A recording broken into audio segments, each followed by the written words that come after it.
Michigan tops Alabama in overtime in the Rose Bowl, and we'll get to all the different things that took place. And man, there was a lot. But I called it near like a perfect football game on Twitter when I was watching, and even I, like who is sort of dead inside, got caught up in like my children and my wife and everyone was like, "What is going on with you?" And I was just it was pure joy. Were Like you crying? didn't care who, no, not really, but didn't care who won.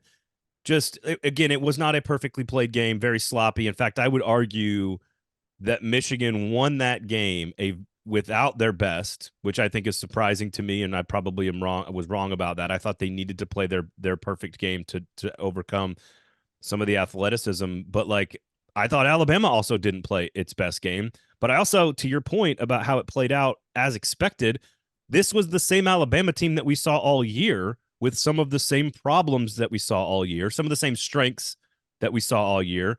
I think both coaches had to do some work in that game because it was pretty sloppy. But at the end of the day, the brands, here's the other thing. All these neutral site games, there's so many indoors on turf.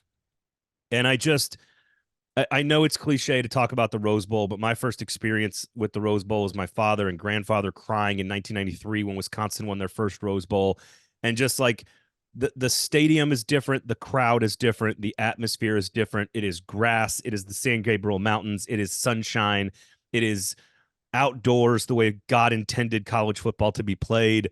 It's not to take away from the Texas Washington game at all. It's just you put those two brands, those two programs, those two coaches in that setting lead to a final play to decide the whole thing for a trip to the championship with the backdrop of Michigan's season and the history of Jim Harbaugh and Michigan's context. And then you put it in that building and you put it under the setting sun with the grass. And it's just perfect. It was perfect. Again, not a perfectly played game, but it was just a perfect afternoon from a spectator standpoint. Yeah, it was far from a aesthetically pleasing football game at times, although I think the two defenses are pretty darn good and they had something to do with that. But like we talked about after the matchup was announced, if you got the helmets and colors of Michigan and Alabama on the same field in the Rose Bowl with all the tradition, with all the scenery, with the two head coaches, the two quarterbacks, everything, like it's one of the and I you said it is cliche, maybe it's a little cheesy, but the aesthetics of that game were Oh, awesome. I mean, even I was hanging out with some family while the games were on, and even people who didn't care about college football were like, "This is a gorgeous like matchup with the scenery and the helmets and stuff." And I know it's cheesy, but I was sort of in awe watching it as taking it like this is Harbaugh versus Saban, Alabama and Michigan in the Rose Bowl. So, yes, 100% spot on with the aesthetics this game. It was beautiful. and I think it's okay to be like, oh, you know why I fell in love with college football is because it's a beautifully imperfect and wonderful game, and it was a beautifully perfect and wonderful imperfect and wonderful Yeah. game. And I will say one of the things that I felt like that I really enjoyed was just these. It did feel like momentum was about to be snatched at any moment by either team, and it felt that way when was it Alabama scores first and well, even the first play, Yeah. the first play First is like an play. interception where I'm like, oh my God, this is going to go poorly for Michigan. And then 5 seconds later, you're like, oh, okay, deep breath, settle down, JJ McCarthy. And it felt like there was these settle down moments for both sides constantly throughout the game where you felt like this is where Alabama takes control. This is where Michigan takes control. And it just kept going back and forth. And unfortunately, a lot of those moments were bad plays. Like here's a muffed punt by a Michigan young return man.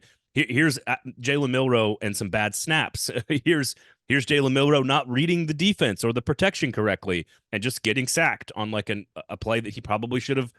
Like I don't think Jalen Milroe played his best football game. So, No. but again, when it came down to it, in the late third, fourth quarter, both teams sort of like stood up, straightened their backs, stiff upper lip, and like looked into the face of incredible pressure and drama and made plays. I mean, Alabama made some big plays to put themselves in a position to win that game. Michigan on fourth down on its own 30-yard line. I mean, again, sloppy defense by Alabama, but a just big boy decision and play by Michigan and JJ McCarthy and Blake Corum, and brilliant play design, I thought, by Michigan most of the entire game. But they just sort of decided, okay, we're gonna we're gonna have our best football in the last 5 minutes of this game and in overtime, and it's how they end up putting the game away. I mean, like the near swings in momentum, I thought, were fascinating to track, because it felt like at any moment both teams were about to just throw the knockout punch, and it never really came. And they both just kept getting bigger and bigger into the moment, and it just kept rising to the occasion. And again, even the muffed punt by Michigan, the second one at the end, who's the backup kick returner. I've never felt more anxious watching a play in my entire life. You know what? I think what you hit on there is sort of the momentum and the idea that the game was sort of in the balance there, but it's also interesting to think about how it played out, because early on it felt like, you said, there was the McCarthy interception on the first play that was overturned, and it felt like, watching that, I thought Michigan's in for a long day. Then they punted, and then Alabama went 3 and out. After that, you had the Jace McClellan touchdown, and it sort of felt like, okay, Alabama's going to dominate. And then Michigan took control. Yep. Then right before the half, Alabama came back and got the field goal. And then I thought the third quarter, early fourth, I thought Alabama had kind of dominated. They kind of settled in. But that Milroe fumble, I know Michigan didn't score off of that. I thought that was kind of a momentum shifter, because if they had just gotten a field goal there, I think that put them up 2 scores. Yep. I'm not sure Michigan would have come back and from that point. But that 8-play, 75-yard drive, like, Michigan had done nothing to that point in the second half. I know. And then just to go 8 plays, 75 yards. So in a game where it wasn't the greatest, but the momentum swings, it kind of felt like every play was really important here. I mean, it doesn't get, like I said, it doesn't get much better than that. It was a very suspenseful game for sure. I think Michigan was who they were, and played. I thought their play calling in the from a defensive standpoint on how they got pressure on Milroe was excellent. The way they were outnumbering people and then scheming up these different twists and stunts. And then I thought, again, the play calling on the final drive with JJ McCarthy, even when they pulled out some of the Blake Corum flip back didn't work, obviously, but the other one did, where McCarthy has to go up with one hand and make a catch in the face of one of the best and most physical defensive players in the country, and then throw a perfect pass. Even the pass on the final drive where he gets tipped and Wilson goes up and makes the catch. Like, it's just, the entire game was, again, cliche, cheesy game of inches here, but it just really was. And, again, Michigan was Michigan, and I think Alabama was Alabama. I think they both sort of played their style and their game, and I think all the not issues, but Alabama looked like one of the worst Nick Saban teams, because their receivers didn't make big plays. The running game kind of settled in the second half and got really good and effective. But Milroe, we said this, if they hit on X plays, Alabama probably wins. They didn't really hit on a big X play. I think they had the one, which is more of a yak play. But, like, Michigan kept him in check.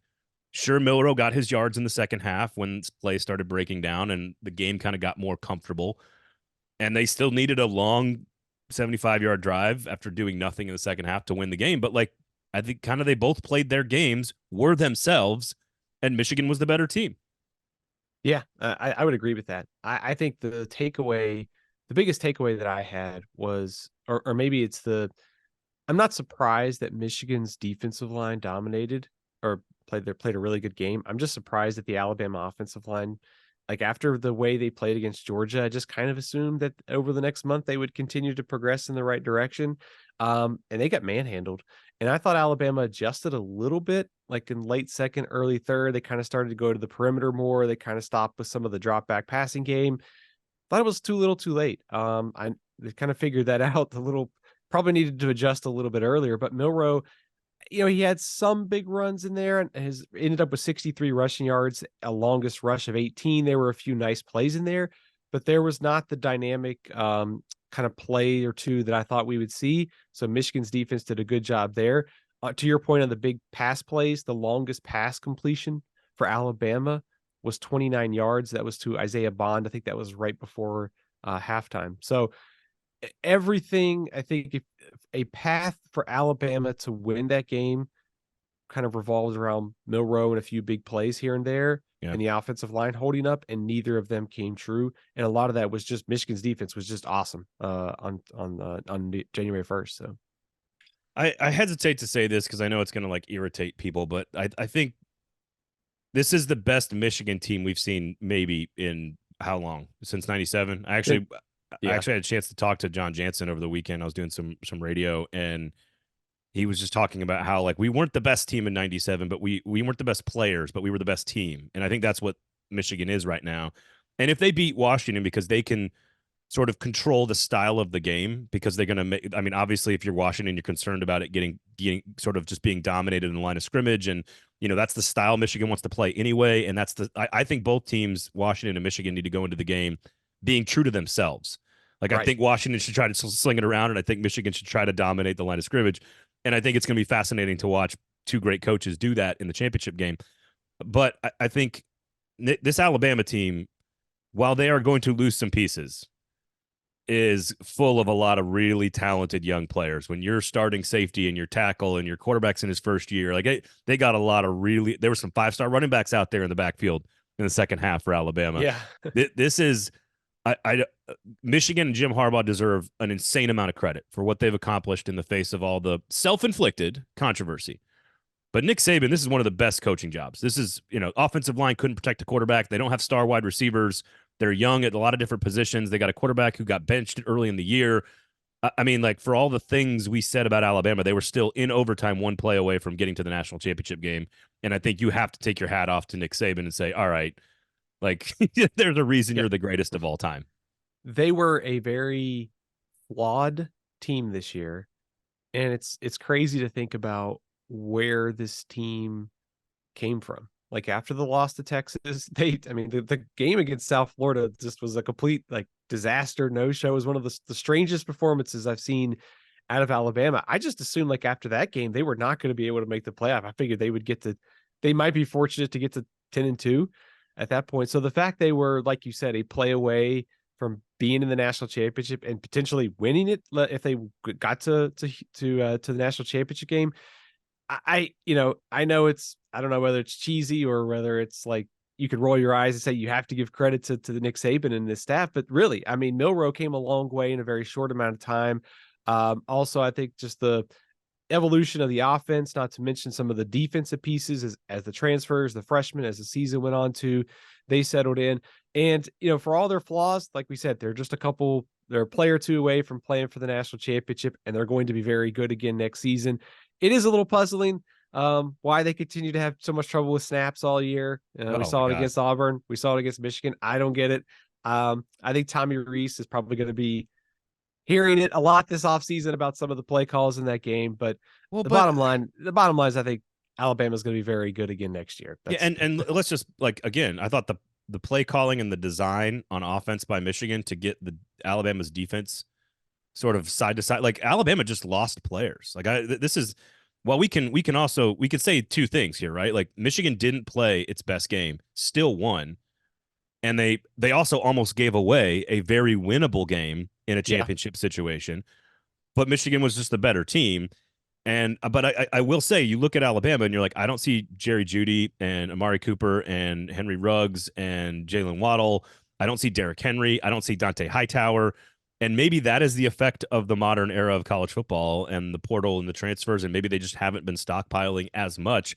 Maybe it's just a natural ebb and flow of the game where this is a team that's, just not as elite as Alabama's team. Statistically, based on the metrics, we said it last week, this is his worst team since 2007, his first year at Alabama, Nick Saban. And again, I don't, that's not to take anything away from Michigan, because Michigan deserves the credit. It's like it's like they figured out who they were in the last 5 minutes of that game. And then that drive, JJ McCarthy was brilliant for most of the game. He missed a few throws, but he was pretty good most of the game. Blake Corum, like, remembered, not him, but like, it's like they remembered that he is a difference-making running back in a game, in a sport where running backs are no longer difference makers. He just changes the mentality of the team, and you could see it come to life. And in overtime, it was just like, like he could not be denied. And again, I think it's going to be fascinating to watch Michigan try to do that to Washington with a defense that, we've talked about a lot with Washington, and we saw it on Monday night in the Sugar Bowl. It is the bendiest of don't break defenses that I've ever seen in my life. Yeah. And I wonder if I'm Jim Harbaugh and Sharon Moore and Jesse Winter, like, I'm not changing anything that we do.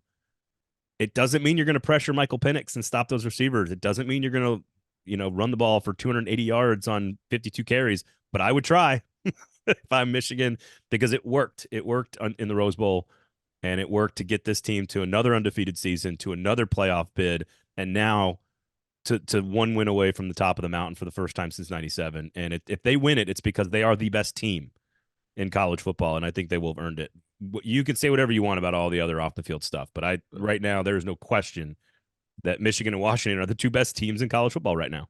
It's hard to well, I guess maybe the best way to look at it is if the whole sign stealing thing, Michigan is just like, if you think that matters, we just went out there and beat Alabama, and we could just go beat Washington, and you can say what you want, but we just beat two of the best teams in the country. So they will have their say so. They've already had one. They'll get another chance to make a statement on next week.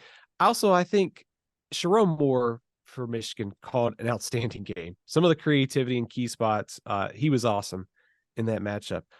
I think another kind of element to this is something that you said in our kind of preview, which was Michigan had been building to this point, and the fact they were blown out by Georgia, they lost close to TCU in a game where they probably didn't take TCU seriously enough. This game was hanging in the balance. It's hard to sort of reconcile all that, but maybe what happened last year and after the way this game started, it gave them sort of the confidence to go out there, that 8-play, 75-yard drive, the sort of the motto of finishing what you started, like, this is our moment type of deal. And they went out and seized it at the end of the game. So I don't know sort of how to put that into words, but it did feel like to me that that opportunity was sort of slipping away, and sort of the confidence level that this team has maybe gained the last couple years at the end of the game help them seize that moment, if that makes any sense. No, it's why I picked them to win.